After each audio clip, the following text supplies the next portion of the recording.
وقال النبي صلى الله عليه وسلم النكاح من سنتي وفي رواية فمن رغب عن سنتي فليس مني او كما قال صلی اللہ علیہ وسلم۔ محترم بزرگوں، دوستوں اور بھائیوں، بچی سے اجازت ملنے کے بعد خطبہ نکاح پڑھا گیا ہے اور ابھی قبول کے بعد ہم سب نوعروس جوڑے کو مبارکباد پیش کریں گے۔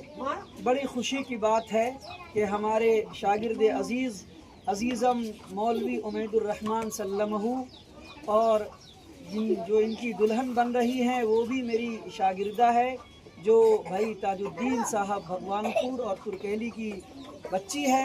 ان دونوں کے درمیان بڑے ہی آسان اور مسنون اور مختصر انداز میں نکاح کی مجلس منعقد ہو رہی ہے۔ چند لوگ لڑکی کے گھر گئے اور پھر یہاں لڑکے کے یہاں ہم سب حاضر ہو کر دونوں کے لیے نکاح کی مجلس میں حاضر ہیں اور دعائیں دے رہے ہیں۔ ایمانداری کی بات یہی ہے کہ رشتہ نکاح اسی طرح ہونا چاہیے۔ بات ہوئی لڑکے اور لڑکی کے ورثہ کے درمیان میں، رشتہ پسند آ گیا، دینداری کو ترجیح دی گئی، پیسے کا، دولت کا، دھن کا، روپے کا، گاڑی کا، سامان کا، کسی بھی قسم کا مطالبہ کسی بھی حال میں نہیں ہونی چاہیے۔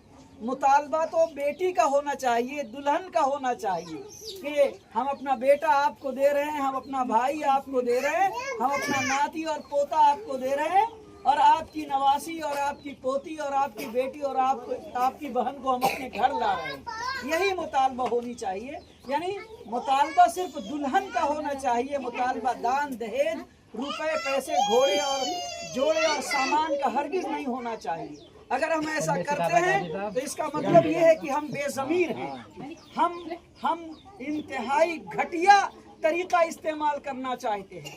ہم ایک طرف تو سمدھی بھی بنا رہے ہیں، ایک طرف تو ہم ساس اور سسر بھی بنا رہے ہیں، ایک طرف سالہ اور سالے بھی بنا رہے ہیں، اور دوسری طرف ہم کہتے ہیں کہ روپیہ بھی دو، ٹاکا بھی دو، پیسہ بھی دو، گاڑی بھی دو، کرتا بھی دو، پیجامہ بھی دو، لنگی بھی دو، جنگیاں بھی دو، کچھی بھی دو، چڈی بھی دو، یہ بھی مانگ رہے ہیں۔ اس سے گھٹیا کیا ہو سکتا ہے؟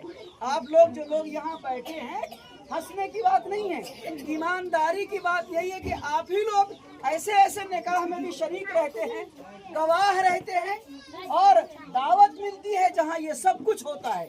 لیکن خوش نصیب ہے آج کہ آپ لوگ ایسے نکاح میں ہیں جہاں یہ سب کچھ نہیں ہے، اور یہ نکاح بھی آپ کے گاؤں کا ہے، یہ نکاح بھی آپ کے بچے کا ہے، اور یہ نکاح بھی ہمارے ہی سماج کا ہے۔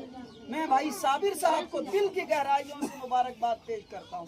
ادھر ہے صابر بھائی، صابر بھائی آپ یہاں ہی، صابر بھائی کو مبارکباد پیش کرتا ہوں۔ یہ آج مدرسہ گئے اور مجھ سے کہا کہ مفتی صاحب آج ظہر کی نماز کے بعد آنا ہے اور اپنے شاگرد اور شاگردہ کا نکاح پڑھا۔ میں نے کہا کب بات چیت ہوئی؟ کہا کہ کل بات ہوئی اور آج نکاح کرنا ہے۔ کتنی خوشی کی بات ہو، کتنا اچھا لگا مجھے۔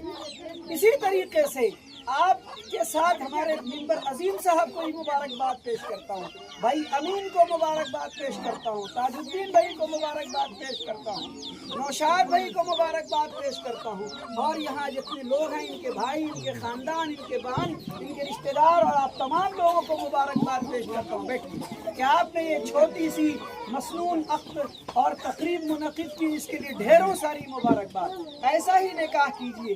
رشتہ تو پیار کا ہوتا ہے، رشتہ تو محبت کا ہوتا ہے، رشتہ تو دینے کا ہوتا ہے، رشتہ مانگنے کا، مطالبہ کرنے کا نہیں ہوتا ہے۔ ہم امید کریں گے کہ بھگوان پور اور ترکیلی اور ہم لوگوں کے سماج کے بیچ میں اب آپ حضرات جب نکاح کریں گے اسی انداز میں نکاح کریں گے، مختصر چند حضرات کے ساتھ۔ کیا ضرورت ہے گاڑی کی، کیا ضرورت ہے بھوج کرنے کی، لڑکی والے کے دروازے پہ جا کے کھانے کی، اور کیا ضرورت ہے پٹاخے بازی کی، ڈی جے کی، باجا کی، اور بھاؤ تام جھام اور شور ہنگامہ کرنے کی۔ یہ نبی کی سنت ہے، نبی کی سنت کو شریعت کے مطابق ادا کرنے کی کوشش کرنی چاہیے۔ یہاں جتنے نوجوان لڑکے کھڑے ہو، اس میں سے جن کی شادی نہیں ہوئی ہے، تم سب بھی ارادہ کرو کہ ہم لوگ اسی طرح سے سنت کے مطابق نکاح کریں گے انشاءاللہ۔ اور اگر جن کا نکاح ہو گیا ہے ان کے لیے دعا کریں گے، اللہ ان کو نیک اور صالح اولاد عطا فرمائے۔ جزاکم اللہ۔